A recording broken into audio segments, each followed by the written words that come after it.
maamul goboleedka Puntland ayaa maanta xiray xafiiskii guddiga doorashooyinka qaranka Soomaaliya uu ku lahaa magaalada Garowe ee xarunta maamulkaasi.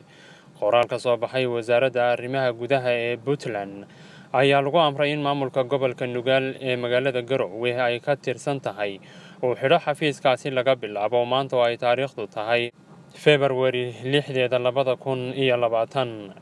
qoraal ka soo baxay wasaaradda arrimaha gudaha Puntland ayaa sidoo kale waxaa lagu faray dhammaan mas'uuliyiinta heer degmo ee heer gobol in wax hawl ah oo la xiriirta guddiga doorashooyinka federaalka laga qaban karin degmooyinka gobolada Puntland.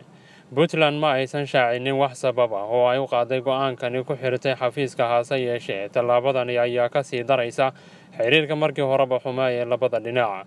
Sidoo kale go'aanka Puntland ayaa yimid maalin kadib markii dowladda Mareykanku ay wadahadallo iyo dib u heshiisiin ku baaqday uguna baaqday dowladda federaalka iyo dowlad goboleedyada.